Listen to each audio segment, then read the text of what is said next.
Welcome to The Drummer and the Great Mountain, a podcast where we share effective tips and practices for working with adults ADD, ADHD in a natural, effective way without the use of medications.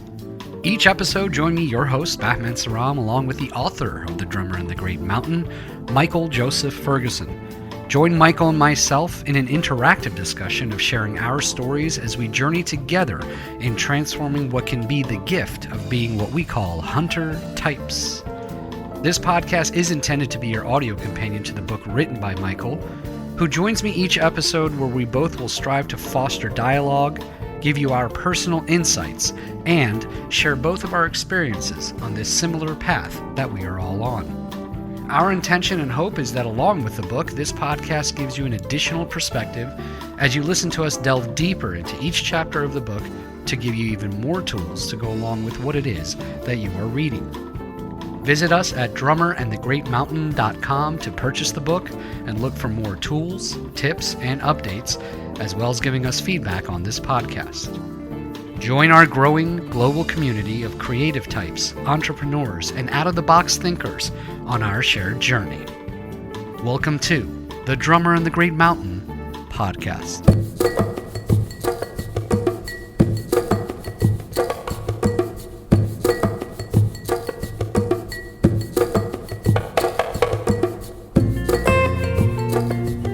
Welcome, everyone. Thanks for tuning in. I'm your host, Michael Joseph Ferguson. Happy 2024. I hope you're all doing well. I know for some of you, you get really fired up at this time of year. And for many of you, this can be a time of year where you really feel off and maybe a little down on yourself.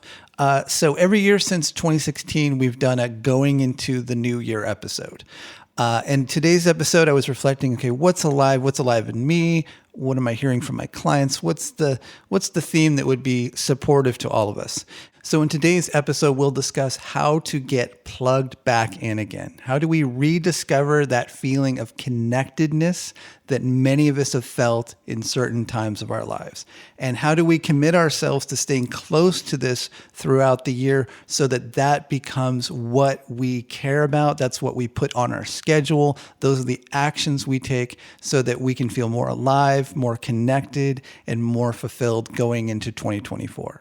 Okay, just one quick note. Our Life Visioning Workshop is coming up January 20th and 27th. We've done this every year since 2017.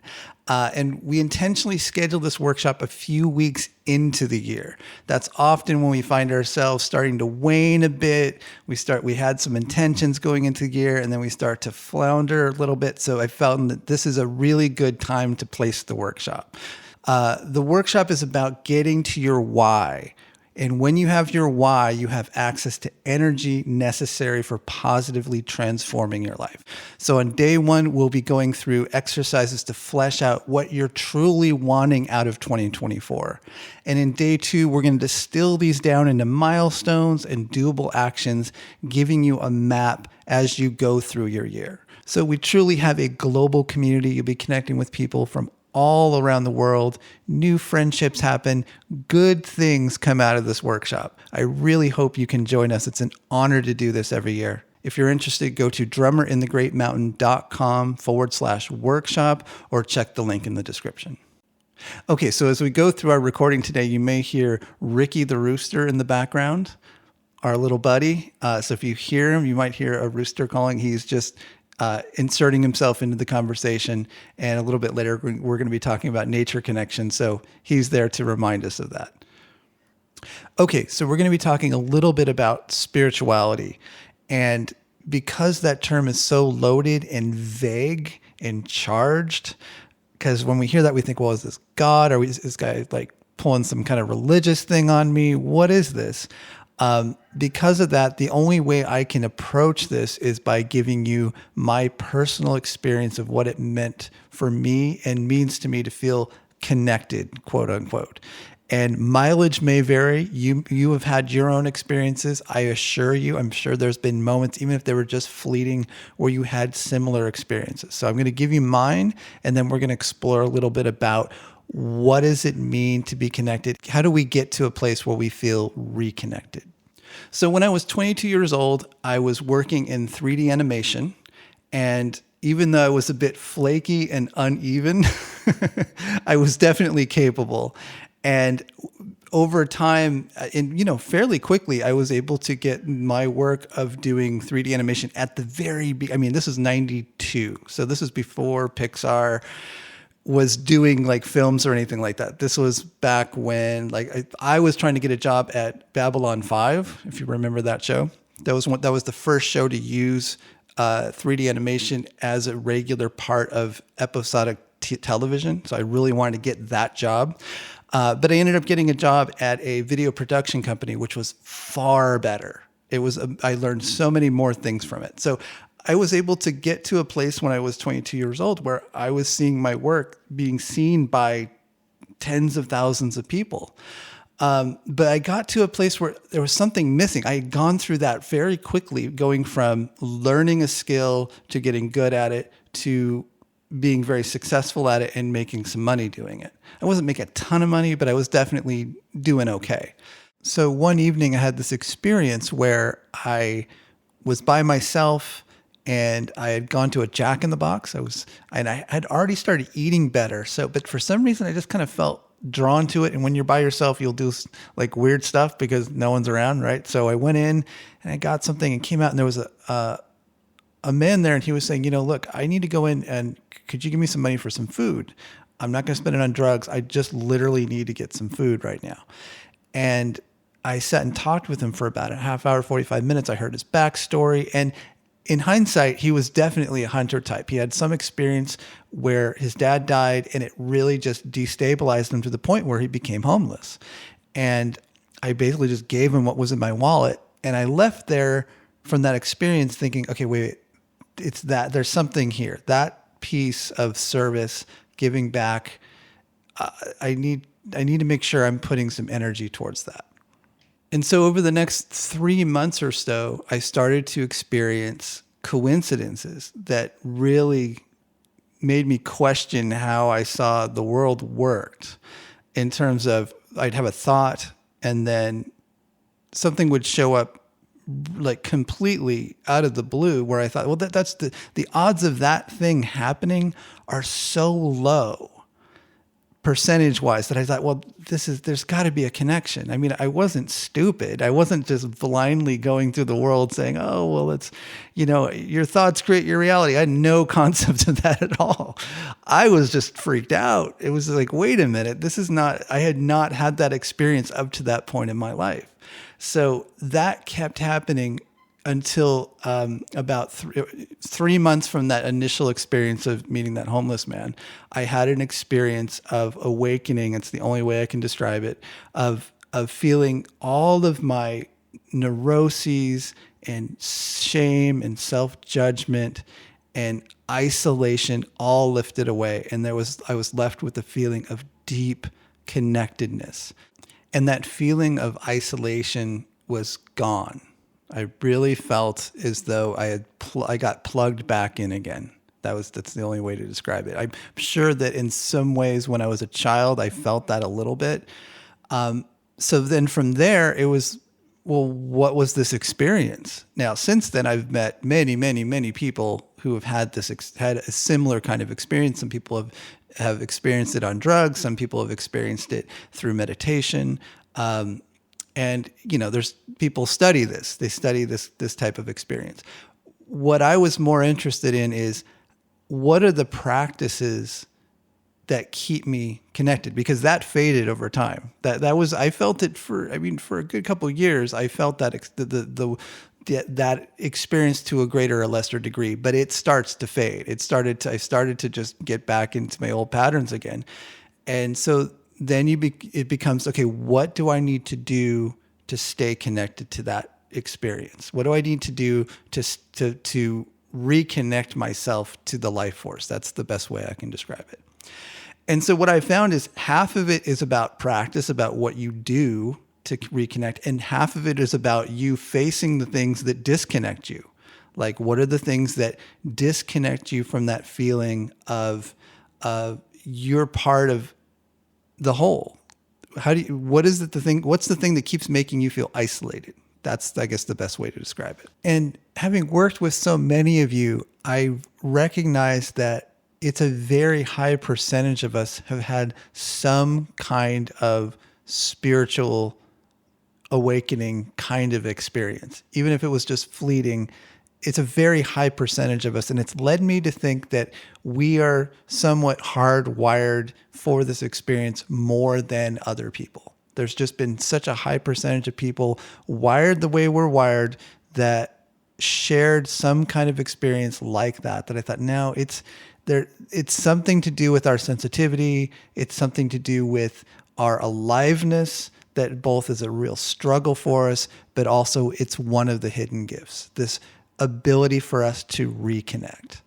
And so what do we need to do? What reconnects us? Creative expression, meditation, movement, time in nature, gratitude practice. It goes on and on. There's so many ways you can reconnect yourself. But the key is make it into a practice, make it into something you do regularly.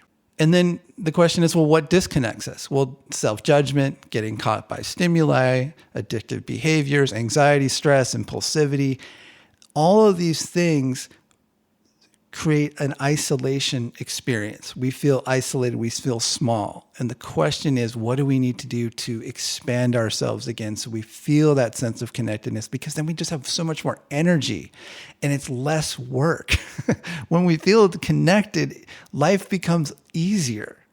Okay, so let's step this down a little bit. So for many of you, this coming year, going into 2024, you may have to have a greater focus on your health. Maybe it's just you're not exercising, you've been eating poorly, and I can tell you that is a really good way to feel disconnected when you eat poorly. In fact, I know of a couple clients that they have it in their goals list. When I'm reading their goals to them at the beginning of their session, one of them is, when I eat poorly, I feel miserable and disconnected.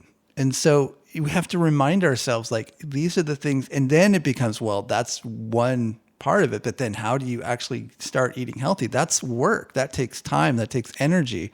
You need to get support. You need to recognize that this is the most important thing in your life, that you have to put some energy towards it because it's the building block for overall well-being. For others, it's about just cleaning up the clutter, getting support on that, or getting support with your finances, because that's just so overwhelming and it creates that feeling of isolation and self-judgment and like, oh, my life is miserable because this is going on. Okay, then let's put some energy towards that. Whatever it is, make it your commitment in 2024 to plug back in. And I can almost guarantee it's about focusing on your gifts. What is it that you have that supports the well-being of other people? Is it music? Is it your creativity? Is it your problem solving? Whatever it is, stay connected to that, especially if you've started a business based on that initial energy and then have lost your connection with it. Find your way back to what was that initial impulse? What are you good at? And also, where do you need to take breaks? Where do you need to rejuvenate and re-inspire yourself? What do you need to do to get reconnected again? Exercise, getting enough sunlight. For many of us in the Northern Hemisphere, it's cold and dark. So you may need to get like a full spectrum bulb to make sure that you can keep your brain chemistry in a good space so you can feel connected. So going into 2024, I'm going to ask you to come up with 3 things that you know reconnect you. What are 3 things that you know, looking back at your life, when you're doing them, you feel that sense of connection? And if you haven't found them yet, then speculate. Take some of the things that I mentioned, time in nature, meditation, creative expression, and explore those. But think back, what are 3 things that you found in the past made you feel most alive, most connected, most happy? Write those down right now. Hit pause, write them down to yourself. Maybe open up an email on your phone and write an email to yourself. What are 3 things that you do that most connect you with your life force, with you feeling alive, connected, and happy? The simple exercise is this week, pick 1, schedule it, make it happen no matter what. That's how you start your year. It starts there. It starts with one little commitment. Commit yourself to staying connected in 2024. If you do, this may be the best year of your life. Okay, so I hope that was helpful. I want to wish you all a wonderful, nourishing, connected 2024. And if you'd like to join us in the upcoming Life Visioning Workshop happening on January 20th and 27th, just go to drummerinthegreatmountain.com/workshop. And until next time, be well. Thanks for joining us. If you'd like to learn more about the book, The Drummer and the Great Mountain, visit drummerandthegreatmountain.com. To join us on social media, click the links at the top of the homepage. Help us spread the word. We're a small press and reviews really help. If you've been enjoying the podcast or the book, consider writing a review on iTunes, Amazon, Goodreads, or your podcast app. If you're new to the podcast and want to quickly get up to speed on the concepts we discuss, check out our free 5-day mini course. Visit drummerandthegreatmountain.com/mini course. If there's a topic you'd like us to cover on future episodes, we'd love to hear from you. Please send us an email at info@drummerandthegreatmountain.com.